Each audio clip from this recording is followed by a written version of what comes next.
بزرگان محترم، برادران اسلام، آج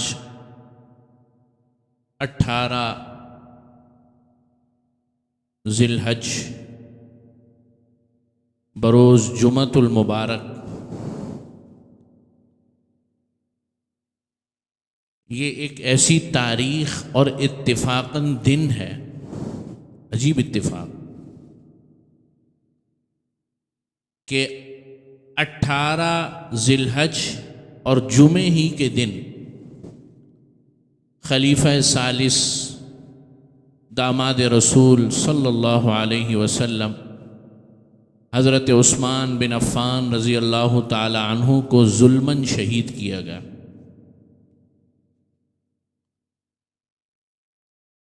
18 ذی الحج اور جمعے کا دن، اور آج بھی جمعے کا دن ہے اور 18 ذی الحج، اتفاق۔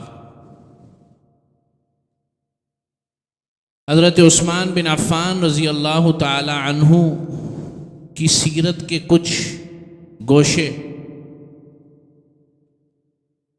آپ رضی اللہ تعالی عنہ کی حیات اور خدمات کے کچھ دریچے، آپ کی کچھ خصلتیں، آپ کی کچھ عادات و اطوار مبارکہ آپ حضرات کے سامنے مختصراً پیش کروں گا کہ نیت یہ ہے کہ آپ حضرات کو اس عظیم المرتبت انسان جو کہ اسلام کے خلیفہ ثالث ہیں، تیسرے خلیفہ ہیں، ان کی زندگی کی کچھ باتیں آپ حضرات کو معلوم ہو جائیں، اور آخر میں تھوڑی سی بات کروں گا۔ حکومت وقت نے بھی اپیل کی ہے ائمہ حضرات سے، علماء سے، اور نہ بھی کی ہوتی تو یہ ایک سانحہ کہہ لیں یا ایک واقعہ کہہ لیں قرآن مجید کی بے حرمتی کا، اس پر تھوڑی سی بات عرض کروں۔ حضرت عثمان بن عفان رضی اللہ تعالی عنہ ان جلیل القدر صحابہ میں ہیں، آپ علیہ الصلاۃ والسلام کے ان پیارے ساتھیوں میں ہیں جو السابقون الاولون میں ہیں، پہلے 10 مسلمانوں میں شامل، عشرہ مبشرہ میں بھی، اور ایمان لانے کے اعتبار سے بھی ابتدائی چند لوگوں میں ہیں جو مکہ مکرمہ میں ایمان لے کر آئے نبی کریم صلی اللہ علیہ وسلم کی نبوت پر۔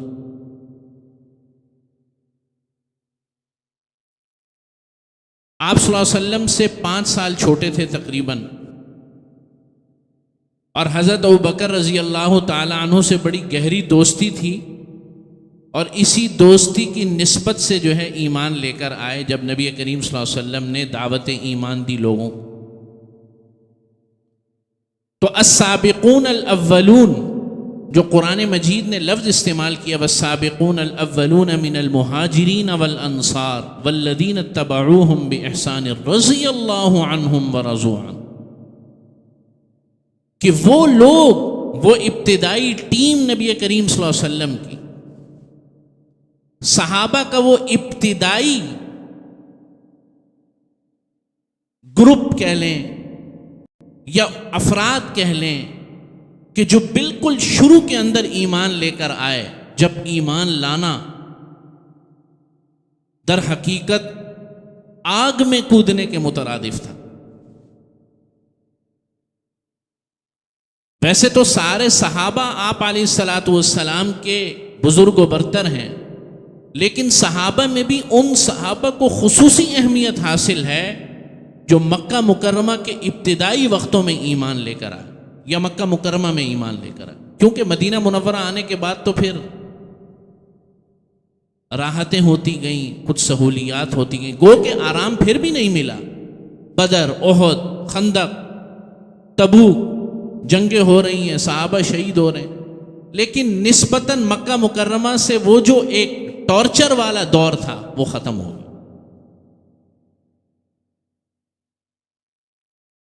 تو حضرت عثمان رضی اللہ تعالیٰ عنہ بھی ان ابتدائی لوگوں میں شامل ہیں۔ لقب ذوالنورین ہے، ذوالہجرتین ہے۔ ذوالنورین اس نسبت سے کہ نبی کریم صلی اللہ علیہ وسلم نے اپنی 2 صاحبزادیاں آپ علیہ حضرت عثمان کے عقد میں دی۔ سب سے پہلے حضرت رقیہ اور پھر حضرت ام کلثوم رضی اللہ عنہم۔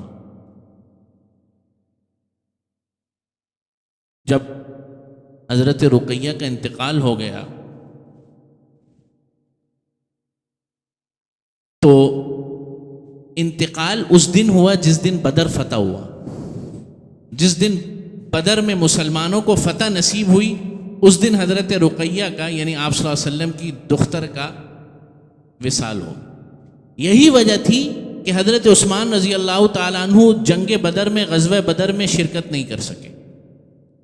آپ صلی اللہ علیہ وسلم نے فرمایا تم رقیہ کے پاس رہو اور تم ایسے ہی ہو جیسے تم نے بدر میں حصہ لیا۔ چنانچہ واپسی پر نبی کریم صلی اللہ علیہ وسلم نے مال غنیمت میں حضرت عثمان کو بھی حصہ دیا، حالانکہ انہوں نے شرکت نہیں کی۔ کچھ عرصے کے بعد آپ علیہ الصلاۃ والسلام نے اپنی دوسری بیٹی حضرت ام کلثوم کا نکاح فرمایا حضرت عثمان سے۔ تو لوگوں میں چہمگوئیاں شروع ہو گئی، یار دوسری بیٹی بھی دے دی۔ آپ صلی اللہ علیہ وسلم کے کانوں تک یہ بات پہنچی کہ لوگ اس سے بات کر رہے ہیں کہ عثمان اتنا خاص ہے کہ اس کو 2 بیٹیاں عطا فرما دی۔ نبی کریم صلی اللہ علیہ وسلم نے فرمایا کہ اللہ کی قسم اگر میری 40 بیٹیاں بھی ہوتی اور ان کا انتقال ہوتا رہتا میں یکے بعد دیگرے عثمان کے عقد میں دیتا رہتا۔ چنانچہ حضرت عثمان رضی اللہ تعالیٰ عنہ کی فضیلت میں یہ بات بھی ہے کہ جہاں وہ داماد ہیں وہیں پر یہ ان کی خصوصیت ہے کہ کسی نبی کے امتی کے حصے میں حضرت آدم سے لے کر نبی کریم صلی اللہ علیہ وسلم تک کسی نبی کے امتی کو 2 بیٹیاں نبی نے عطا نہیں فرمائی۔ یہ بڑی خصوصیت۔ نبی کریم صلی اللہ علیہ وسلم نے اپنے زبان اطہر سے کئی مواقع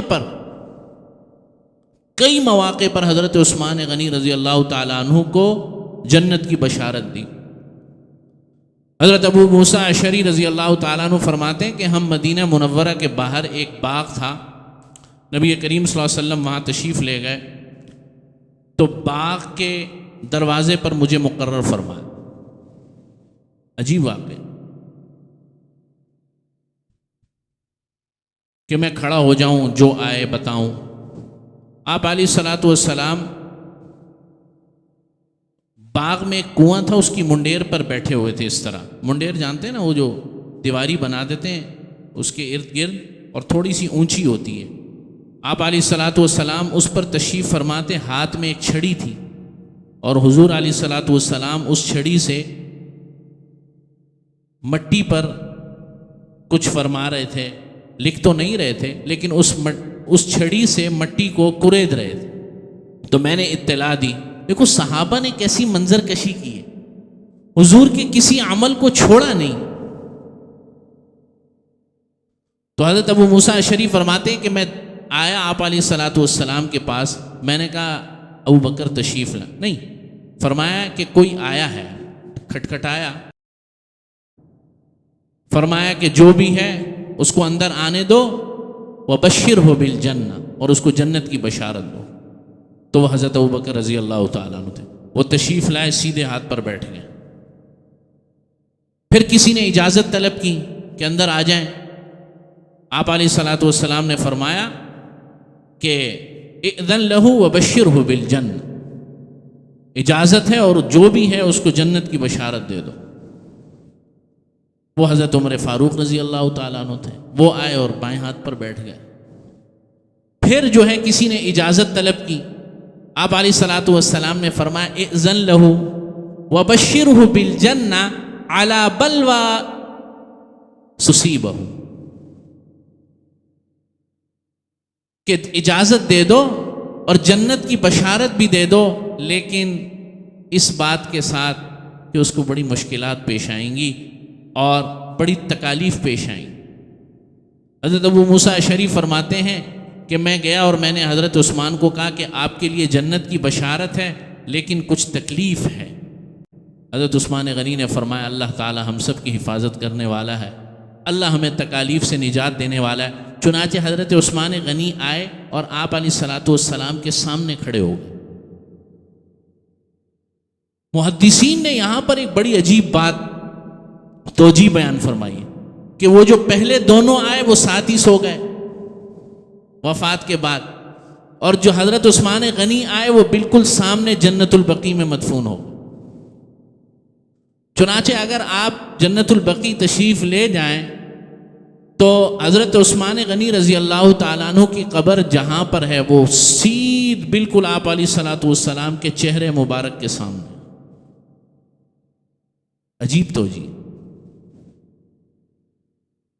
تو آپ علیہ الصلوۃ والسلام نے اپنی زندگی میں جنت کی بشارت عطا فرمائی۔ ایک موقع پر نبی کریم صلی اللہ علیہ وسلم احد پہاڑ پر تشریف لے گئے، اور آپ ہفتے میں ایک دفعہ ضرور میدان احد جاتے تھے۔ تشریف لے گئے تو احد پہاڑ کے بارے میں تو بخاری مسلم میں بھی آیا نا کہ یہ ہم سے محبت کرتا ہے، ہم اس سے محبت کرتے ہیں، یہ ہمیں دیکھتا ہے، ہم اس کو دیکھتے ہیں۔ تو احد پہاڑ خوشی سے جھومنے لگا۔ آپ علیہ الصلوۃ والسلام نے پاؤں اس طرح مارا، اور اس موقع پر حضرت ابوبکر، حضرت عمر فاروق رضی اللہ تعالیٰ عنہ اور حضرت عثمان غنی تینوں حضرات موجود تھے۔ آپ علیہ الصلوۃ والسلام نے فرمایا ٹھہر جا، سکون اختیار کر، تجھ پر ایک نبی، ایک صدیق اور 2 شہید موجود ہیں۔ ایک نبی ہیں خود حضور حضرت صدیق اکبر، اور 2 شہید حضرت عمر فاروق اور حضرت عثمان غنی رضی اللہ تعالیٰ۔ عشرہ مبشرہ میں آپ علیہ الصلوۃ والسلام نے نام لے کر فرمایا عثمان فی الجنہ، عثمان جنت میں ہے۔ لیکن حضرت عثمان غنی رضی اللہ تعالی عنہ کی سیرت کے چند ایسے پہلو، یہ تو ان کی جنت کی بشارتیں ہو گئیں، ان کے فضائل ہو گئے، لیکن کچھ سیرت کے حضرت عثمان غنی کے پہلو ایسے ہیں جیسے کہتے ہیں نا ہر پھول کی الگ ہی خوشبو ہے۔ تو آپ علیہ الصلوۃ والسلام کی سیرت طیبہ کے کچھ پہلو حضرت عثمان غنی میں بڑے پرومیننٹ ہیں، بڑے واضح ہیں۔ ان میں ایک ہے جود و سخاوت۔ جتنا حضرت عثمان غنی کے مال سے مسلمانوں کو فائدہ پہنچا، کسی کے مال سے نہیں پہنچا۔ مدینہ منورہ میں جب مسلمان آئے تو پانی پینے کا ایک ہی، سمجھ لیں کہ اور بھی ذرائع تھے لیکن اکثر یہودیوں کے پاس تھے۔ ایک کنواں جو نسبتاً قریب تھا مدینے کے، وہ بھی یہودی کی ملکیت میں تھا، بئر روما کہتے ہیں اس کو، ابھی بھی موجود ہے۔ اب مسلمان جاتے تھے وہاں کنواں لینے کے لیے، من مانی قیمت پر جو ہے وہ پانی دیا کرتا تھا، کبھی دیتا تھا کبھی نہیں دیتا تھا، اس کی اختیار میں۔ آپ علیہ الصلوۃ والسلام کو اس پریشانی کا علم ہوا تو حضور نے فرمایا من حفر بئر رؤما فلہ الجنہ، جس نے بئر روما کو خرید لیا یا مسلمانوں کے لیے اس کو وقف کر دیا یا مسلمانوں کے لیے اس کو لے لیا، فلہ الجنہ، اس کے لیے جنت ہے۔ حضرت عثمان غنی یہودیوں کے اس یہودی کے پاس لے گئے، چلے گئے۔ یہودی نے کہا کہ کیا معاملہ ہے؟ فرمایا اس کو دگنی قیمت پر، جتنی قیمت تم بولو گے خریدنے کے لیے تیار ہو۔ اللہ نے مال خوب عطا فرمایا، شہزادے تھے، شہزادے۔ تو اس کی قیمت اس وقت 500-600 دینار کے قریب تھی، مارکیٹ ویلیو کہہ لیں یا جو بھی ہے۔ کہنے لگا کہ 3000 دینار میں دوں گا. کتنے میں؟ حضرت عثمان غنی نے کہا میں تو 70,000 دینار لایا تھا، میں تو 70,000 دینار لایا تھا، تو نے اپنی شان کے مطابق اپنی حیثیت کے مطابق پیسے مانگ لیے. اسی وقت پیسے ادا کیے اور مسلمانوں کے لیے وقف فرما دی. اور حضور نے کیا فرمایا تھا؟ من حفر بئر رؤما فلہ الجنہ، جس نے بئر روما کو لے لیا مسلمانوں کے لیے وقف کر دیا، اس کے لیے جنت ہے. کچھ عرصہ گزرا، مسجد نبوی صلی اللہ علیہ وسلم میں جگہ تنگ پڑ گئی اور یعنی مسلمانوں کی تعداد بھی بڑھ گئی، جگہ پہلے بھی تھوڑی تنگ تھی. تو مسجد نبوی ابتدا میں جو ابتدائی زمین لی تھی وہ تو 2 یتیم بچے تھے، ان کے ولی کو آپ علیہ الصلوۃ والسلام نے اور حضرت ابو بکر نے قیمت ادا کر کے وہ ابتدائی جگہ لی. پہلا یعنی آپ کے سمجھانے کے لیے پہلا پلاٹ جو مسجد نبوی کے لیے لیا تھا. لیکن کچھ ہی عرصے میں حضور ہی کے دور میں جگہ تنگ پڑ گئی، تو اس پلاٹ سے متصل ایک اور جگہ تھی، وہاں پر ایک شخص تھا، اس کا کھیت تھا چھوٹا سا. حضور نے اعلان فرمایا کہ جو شخص اس کھیت کو مسجد کے لیے وقف کر دے فلہ الجنہ. حضرت عثمان غنی نے وہاں پر بھی کسی کو پہل نہیں کرنے دی، تشریف لے گئے اور وہ جگہ خرید کر جو ہے حضرت آپ علیہ الصلوۃ والسلام کے خدمت اقدس میں جو ہے پیش کی اور مسجد نبوی کے لیے قیامت تک کے لیے شامل ہو. وہ جگہ، اس جگہ کا وہاں ایک شیخ تھے، میں نے ان سے پوچھا کہ وہ والی جگہ جو حضرت عثمان غنی نے خرید کے دی تھی وہ کہاں ہے؟ پھر انہوں نے مجھے وہ جگہ دکھائی. وہ مسجد نبوی کے امام کے جہاں اس وقت پرانا ریاض الجنہ میں جہاں ممبر ہے اس کے دائیں طرف ہے وہ جگہ، سیدھے ہاتھ. پھر غزوہ تبوک کا موقع آیا، جیش العسرہ. آپ علیہ الصلوۃ والسلام نے فرمایا من جہز جیش العسرہ فلہ الجنہ. یہ جنت ہی جنت آ رہی ہے. زبان اقدس سے، زبان اطہر سے سرٹیفکیٹ مل رہے ہیں بار بار جنت کے، بار بار جنت. غزوہ تبوک کو کہتے ہیں جیش العسرہ، عسرہ کہتے ہیں تنگی کو. سورہ علم نشرح میں بھی آیا نا ان مع العسر یسرا، بے شک تنگی کے ساتھ آسانی بھی ہے. عسر کہتے ہیں سختی کو، تنگی کو.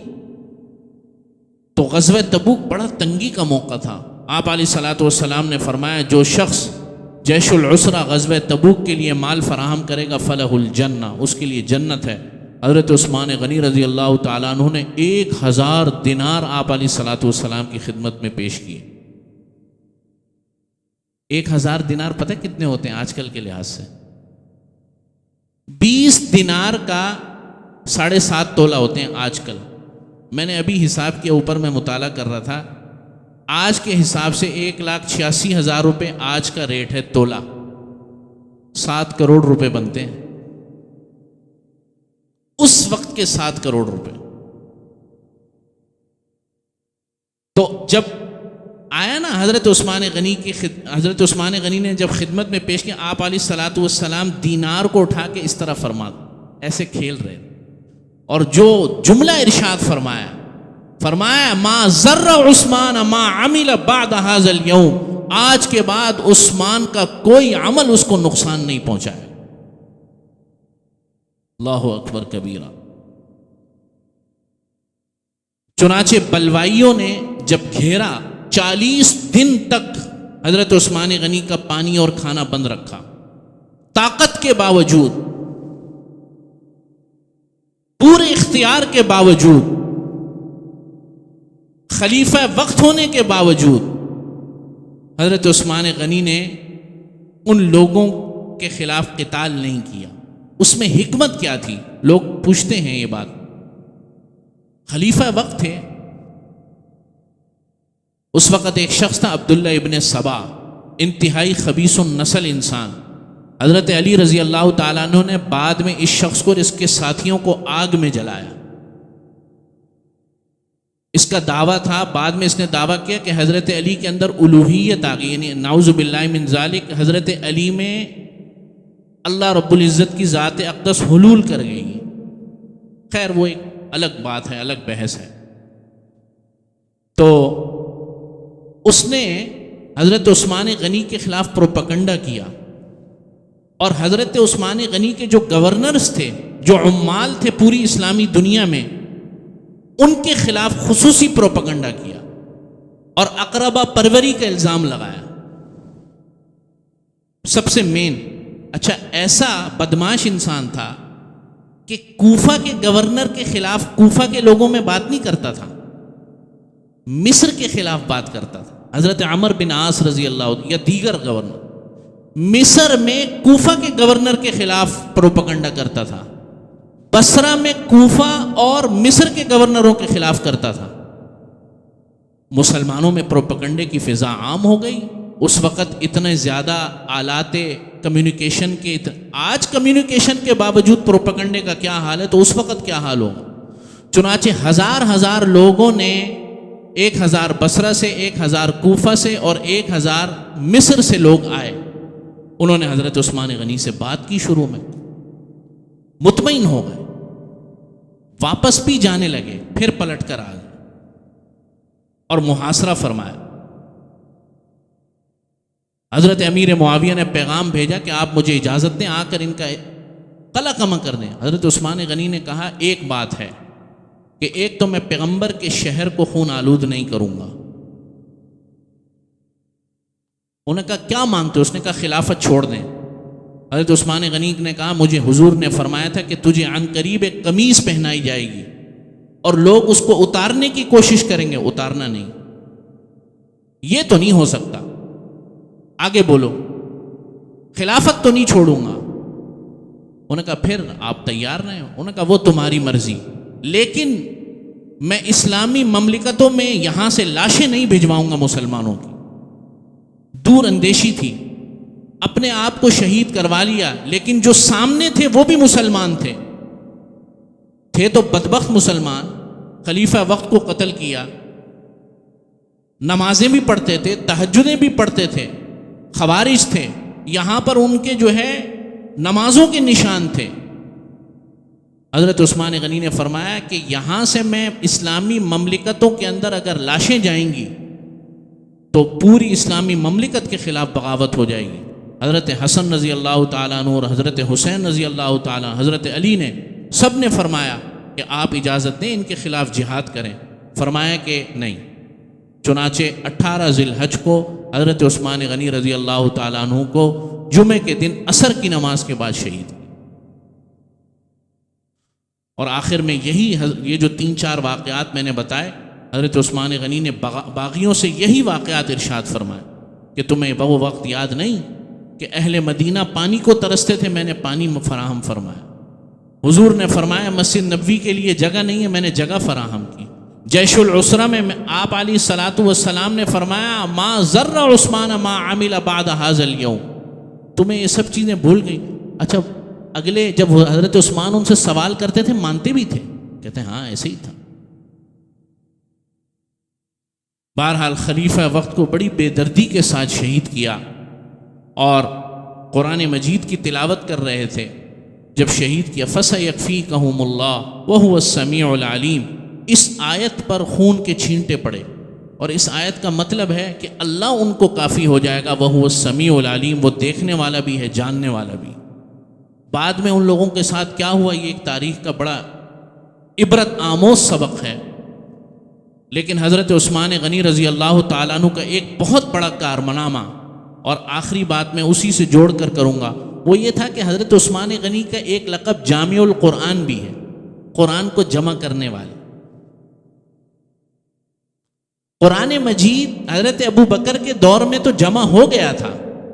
جمع ہونے سے کیا مراد کہ قرآن مجید مصحف میں موجود نہیں تھا حضور کے زمانے میں، ترتیب یہی تھی، سورہ فلق کے بعد سورہ ناس، سورہ فلق سے پہلے سورہ اخلاص، اس سے پہلے ترتیب قرآن مجید کی بالکل یہی تھی، لیکن کسی کے پاس سورہ یوسف ہے، کسی کے پاس سورہ ناس ہے، کسی کے پاس سورہ انعام ہے، کسی کے پاس سورہ بقرہ ہے، مصحف میں نہیں تھا۔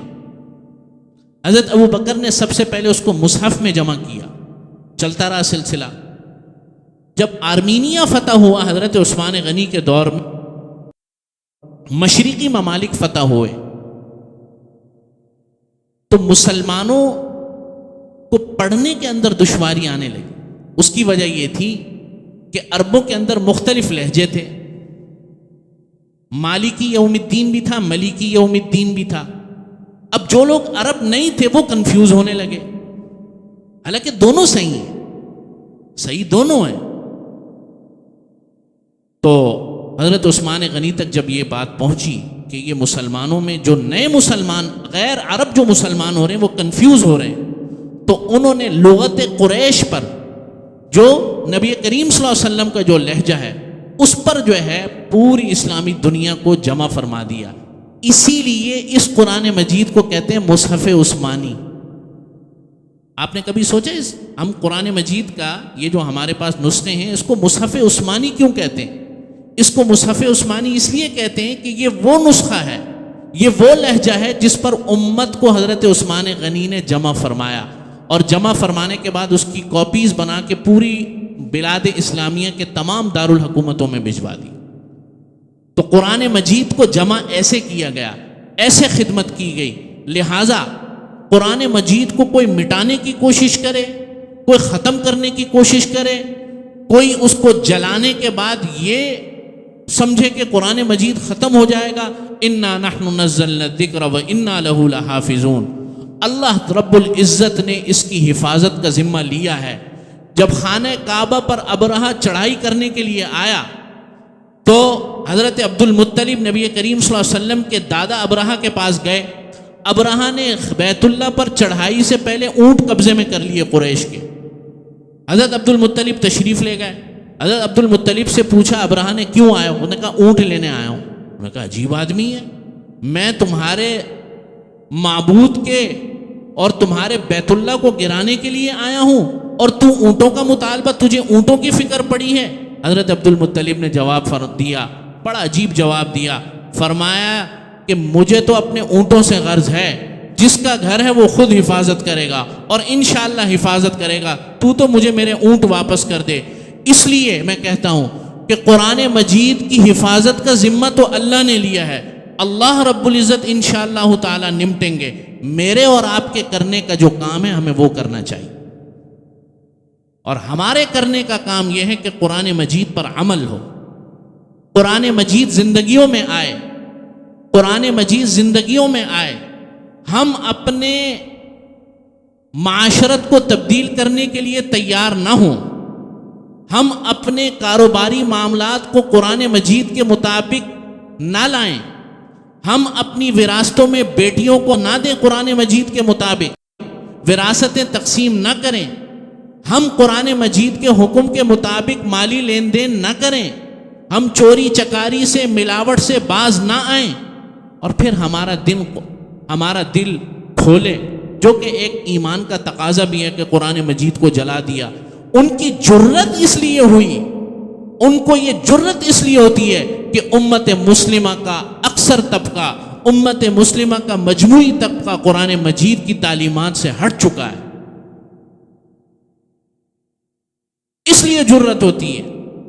باقی انہوں نے جو کیا انشاءاللہ تعالی دنیا دیکھے گی، پچھلوں کا بھی دنیا نے دیکھا اور اگلوں کا بھی دنیا دیکھے گی۔ قرآن مجید کو جلانے سے ہزاروں حفاظ اپنے سینوں میں قرآن مجید کو رکھتے ہیں۔ رشین فیڈریشن آئی، قرآن مجید کے نسخوں کو سمندروں میں بہایا گیا، 90 سال کے بعد گئے، یہ حافظ کہاں سے نکل رہے ہیں بھائی؟ پریشان ہو گئے۔ اور ہم نے تو قرآن مجید کے نسخوں کو ملیامیٹ کر دیا تھا، اور یہاں تو عالم بھی ہیں، حافظ بھی ہیں، کہاں سے پیدا ہو گئے؟ یہ تو اللہ رب العزت کا نظام ہے حفاظت کا، اس نے حفاظت کرنی ہے انشاءاللہ تعالی۔